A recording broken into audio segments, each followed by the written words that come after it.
Hello everyone, welcome to my YouTube channel Mina kitchen blog. তো বন্ধুরা, আজকে তোমাদের কাছে আমি সোয়াবিনের একটা রেসিপি শেয়ার করতে চলে আসলাম। শীতের মরশুমে শীতের সবজি দিয়ে সোয়াবিনের একটি অপূর্ব রেসিপি। আশা করছি তোমাদের ভালো লাগবে।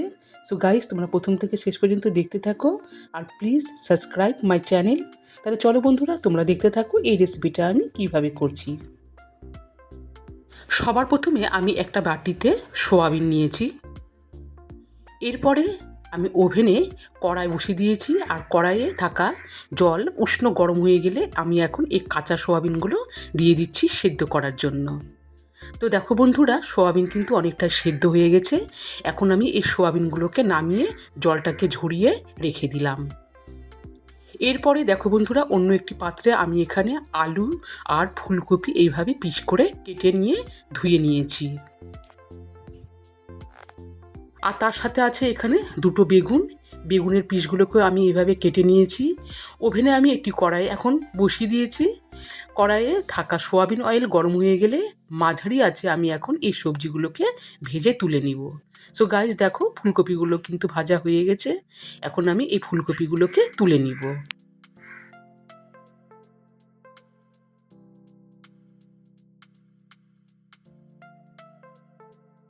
এরপরে আলুর পিসগুলো দিয়ে দিলাম।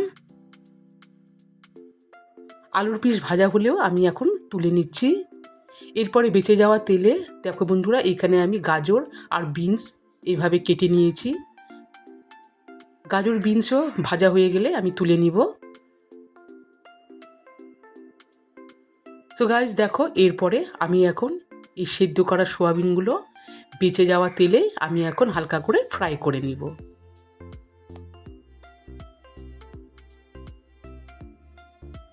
এরপরে কড়াইয়ে আমি আর একটুখানি সোয়াবিন অয়েল দিলাম। তেল দেওয়ার পরে দেখো বন্ধুরা, বেগুনগুলোকে আমি এখন ফ্রাই করে তুলে নিব। এরপরে দেখো বন্ধুরা, আমি ওভেনে এখন দিয়ে দিলাম সরিষার তেল।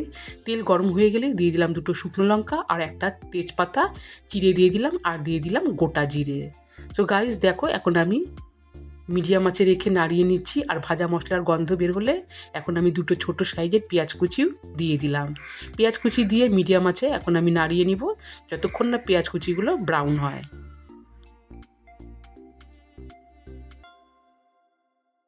সো গাইস দেখো, পেঁয়াজ কুচিগুলো ব্রাউন হয়ে গেলে এখন আমি একটা ছোট সাইজের টমেটো কুচিও দিয়ে দিলাম। টমেটো কুচি দিয়ে হালকা করে নাড়িয়ে নিচ্ছি। আর এই অবস্থায় এখন আমি দিয়ে দিচ্ছি 1 চামচ ধনে গুঁড়ো, 1 চামচ জিরে গুঁড়ো, তার সাথে দিচ্ছি শুকনো লঙ্কার গুঁড়ো, দিয়ে দিচ্ছি এখানে আদা বাটা, আর সামান্যখানে আমি এখন জল অ্যাড করছি। জল অ্যাড করার পর এখন আমি মশলা সমেত ভালো করে নাড়িয়ে নিচ্ছি।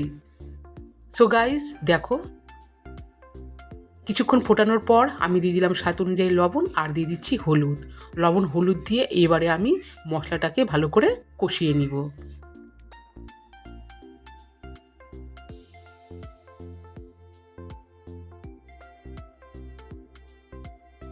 এইভাবে মশলাটাকে ভালো করে কষিয়ে নেওয়ার পর এখন আমি ভেজে রাখা সবজিগুলো দিয়ে দিলাম।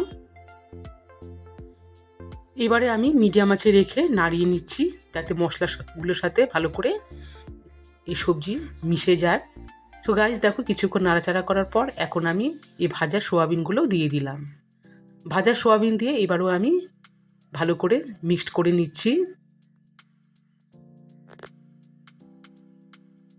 এভাবে মিডিয়াম আঁচে 2 মিনিট নাড়াচাড়া করার পর দেখো বন্ধুরা, এখন আমি জল দিয়ে দিচ্ছি। সো গাইস দেখো, এখানে জলটাও দেওয়া হয়ে গেল। এরপরে আমি 3টা কাঁচা লঙ্কা চিড়ে দিলাম। এবারে আমি ওভেনের আঁচটাকে হাই হিটে রেখে দিয়ে ঢাকা দিয়ে দিলাম। সো গাইস ফিরে আসলাম কিছুক্ষণ পর, আর দেখো এখানে জলও কিন্তু অনেকটা শুকিয়ে গেছে আর সোয়াবিন এইগুলো কিন্তু পারফেক্ট একদম ভালোভাবে মিক্সড হয়ে গেছে। এরপরে দেখো বন্ধুরা, আমি এখন ভেজে রাখা এই বেগুনগুলো দিয়ে দিলাম। এখানে আমি বেগুন আগে দিলাম না, কারণ বেগুন খুব তাড়াতাড়ি গলে যায়, আর খুব তাড়াতাড়ি গলে গেলে কিন্তু এর স্বাদটা কিন্তু সেরকম টেস্ট হবে না। সো গাইস দেখো, এখন বেগুন দিয়ে আমি আবারও একবার ঢাকা দিয়ে রেখে দিচ্ছি। তাহলে বন্ধুরা দেখো, এখন কিন্তু সোয়াবিনের এই রেসিপিটাও রেডি হয়ে গেল।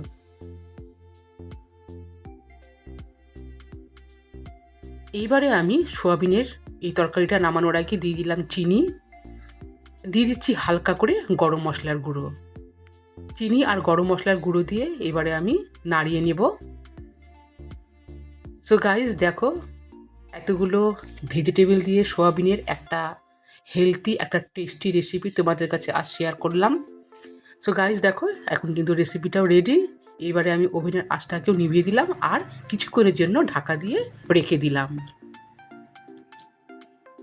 তাহলে বন্ধুরা, আজকের এই সোয়াবিনের রেসিপিটা কেমন হয়েছে আশা করছি তোমাদের সবারই ভালো লেগেছে। আর এটা তোমরা গরম গরম ভাত, রুটি, লুচি, পোলাও যে কোনো রেসিপির সাথে তোমরা হাত চেটে পুটে খেয়ে নিতে পারো। তাহলে বন্ধুরা, আজ এই পর্যন্তই। And please subscribe my channel. Subscribe করার অনুরোধ করছি সবাইকেই। সবাই ভালো থেকো, সুস্থ থেকো। টাটা।